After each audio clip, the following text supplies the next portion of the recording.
Our next factoring method is going to be if I have a trinomial and I want to factor it. They call this guess and check. I like to call this a logic approach. And so what I'm going to do is I'm going to start with something that's already factored. We're going to distribute it, and then we're going to undistribute it. We're going to do the opposite, which is basically to factor. So when I distribute this, okay, we multiply the m with the m. We get m squared, m times 7, 7m, 2 times m, 2m, and 2 times 7, 14, right? And then we add them together and we get m squared plus 9m plus 14. So now that this has been distributed, how do we undistribute it? How do we factor it? How do we go backwards on this? Well, I do this in 3 steps. First, I look at the m squared. Second, I look at the c term at the end. And last, I check. First, where did that m squared come from? Well, we got it by multiplying m times m. So make your 2 groups and say what multiplies to make that ax squared. Well, m times m makes m squared. Second, we're halfway there. All I need is these 2 numbers, right? Well, what do these 2 numbers do? Well, these 2 numbers multiply to make that c at the end. So we go, what multiplies to make c? What multiplies to make 14? Well, worst case scenario, I got a t-table for that. What multiplies to make 14 is 1n, 14, 2n, 7, 3 doesn't go in, 4 doesn't go in, 5 doesn't go in, 6 doesn't go in. This is it. These are all the factors that multiply to make 14.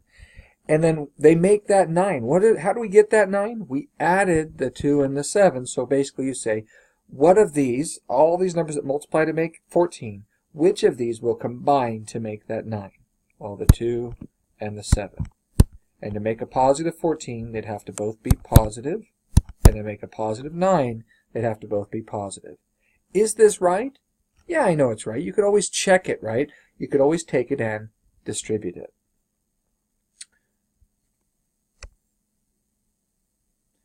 You can do kind of an AC on this. I think it gets a little more complicated, but you can say, if you like your x's, you could say 1 times 7 is 7.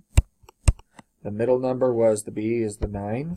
And so you can kind of answer what 2 numbers multiply to make the 7 and combine. Am I doing that right? 8 times. I'm messing up already. Sorry. So a, excuse me, was the 1n squared, c was 14, and b was the 9. Okay. So AC would be 14.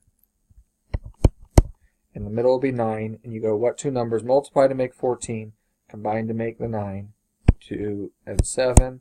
And then what you do, and I, once again, you've got your answers, 2 and 7. You could go straight to the group and write it. Or you could fill it in the box, go x squared, split the 2x and the 7x. And then you could literally kind of factor by grouping. X squared and 2x have x in common. X times x would give us x squared, right? X times what would give me that 2x? X times what would give me the 7x? I messed up here. That should be a 14 at the end. Sorry, the c. X times what would give me 7x?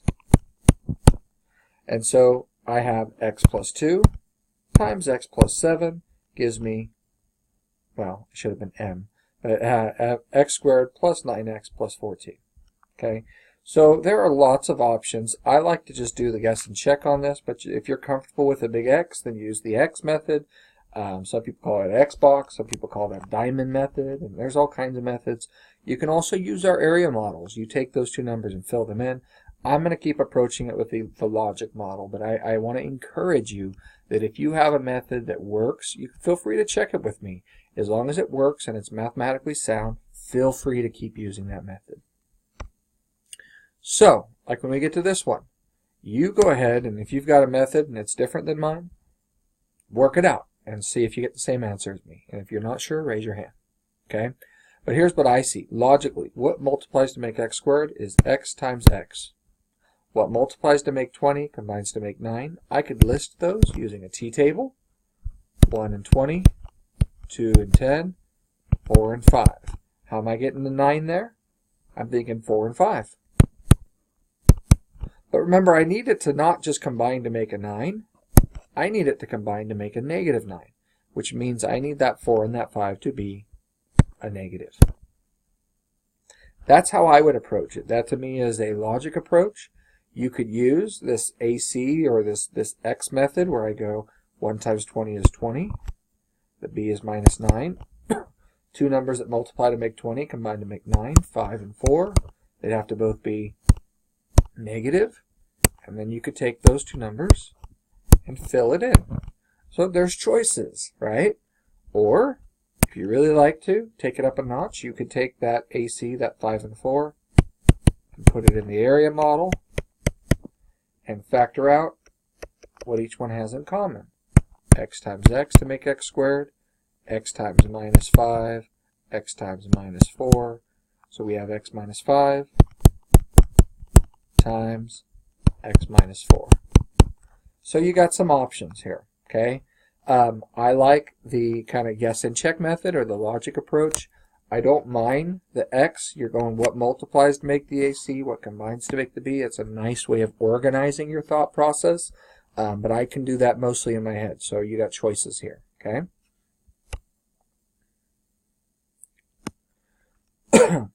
I'm going to say that for me, on this next one, I would have no problem, once again, doing it logically, but I'm going to go ahead and put the AC. So what is 1 times 32? And the B is negative 12. Two numbers that multiply to make 32 combine to make 12. 1 and 32, 2 and 16, 4 and 8, 5, 6, 7, I think that's it. If you're not sure, once again, there's a tool we can use for that. 3 doesn't go in, but 4 does. 5 doesn't go in, 6 doesn't go in, 7 doesn't go in. This is it. Somebody's like, I already see the 12. But to make a negative 12, to combine to make a negative 12, both the 4 and 8 would need to be negative. So I can use those two numbers, and I can say my answer is, excuse me, t times t minus 4 and minus 8. Check it, is it right? We can always check these. That's why I love this chapter, because if you think it's correct, take your second and just check it. T times t is t squared. T times negative 8 would be minus 8t. Minus 4 times t would be minus 4t. And negative 4 times negative 8 would be positive 32.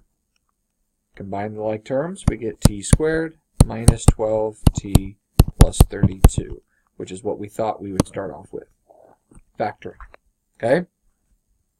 Y squared minus 8y minus 9. A lot of people, if they do this logically, will think this doesn't factors, because here's what they'll do. First, they'll look at the y squared and go, what multiplies to make y squared? Right? Second, they'll look at the 9 and they'll go, well, what multiplies to make 9 combines to make 8? They're like, there's nothing there because 9 is only 3 times 3. That is not true, though.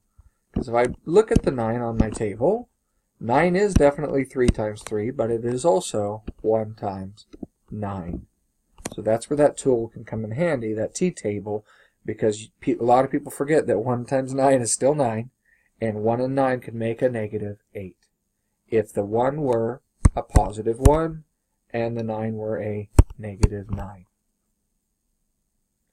Once again, if you prefer, you would put the negative 9, the negative 8, still have the positive 1, the negative 9, and get that answer. Different methods, different approaches.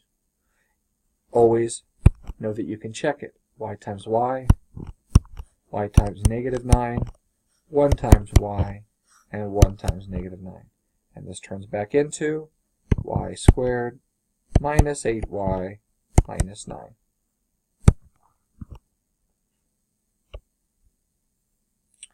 What if things get all crazy?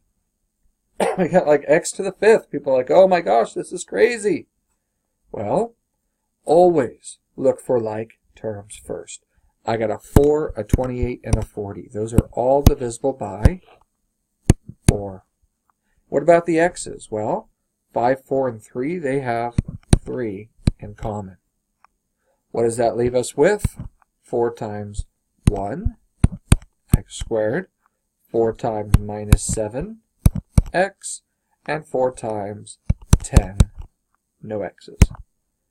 What we have left here is a trinomial that can be factored, go from 3 terms to 2 groups. Once again, I'm going to do my logic approach. First, what makes x squared? Second, what multiplies to make 10 combines to make 7? How about 2 and 5? But check, for it to make a negative 7, the 2 and 5 would need to both be negative. This is not our answer. You must also bring down 4x to the third for it to be completely factored. Couple more. Negative 3x to the fourth, positive 15x to the third, minus 18x squared. Oh, buddy. I definitely see 3, 15, and 8 are all divisible by 3. But if that's all you see, you're going to get yourself in trouble, because this is way easier to factor if the x squared that's left is positive, which is why we what? If the leading coefficient is, we factor out the negative with the 3. And we factor out how many x's in common. And that leaves us with a positive x squared, a negative 5x, and, I messed that up, 3 times 5, okay, and a minus, or positive 6. Okay, when the leading coefficient's negative, factor out that negative. 6 is one of those examples where I catch a lot of people, because I'll have people do this logically, and they'll do x times x, 6 times 1, negative 6 plus 1. And they go, look, first, it makes x squared. Second, 6 times 1 is 6. Third, that combines to make a negative 5. What's the issue with this? Well, negative 6 times positive 1 is not positive 6. See, 6 can make 5 one of 2 ways. 1 and 6 can make 5, or 2 and 3. So the 6 and 1 don't work this time, but I could use a minus 2 and a minus 3 to make that negative 5, and check that the negative times a negative would make that a positive 6. Remember, this is not your final answer. Don't forget to bring down the like terms that we factored at the beginning. Last but not least, what do they have in common? 2, 6, and 2 are all divisible by, and p third, p second, p to the first, they all have a p in common. Leaves us with 2 times 1, p squared, 2 times 3, and a p. And a lot of people will do this, and it's wrong, because 2p times nothing does not give me 2p. It's 2 times 1. Please catch that. That is a common mistake. What are you going to do from here? You got choices. You can put the 1, the 3, try to find some factors. Okay, you can do it logically. P times p is p squared. What multiplies to make 1 is only 1 times 1. How am I going to make a 3 with that? 1 and 1 doesn't make 3, does it? This is all you can do this time. Our final answer would be 2p times p squared plus 3p plus 1, because that trinomial that's there does not factor any further. 1 times 1 does not make 3. Okay, so this is not factorable any further. Now notice our answer is not that it's not factorable, because we did factor out like terms. So, and I don't know, I might take a quarter point off for that depending on my mood, but just be careful, because I'll have people pull out the like terms and then go, this is not factorable. I go, you are contradicting yourself. You just factored something out and then called it not factorable. You factored out like terms. What was left was not factored. So now this is factored completely. Okay. So that should be it. This should be a pretty easy kind of couple sections. Get to work on them, and I will see you guys soon.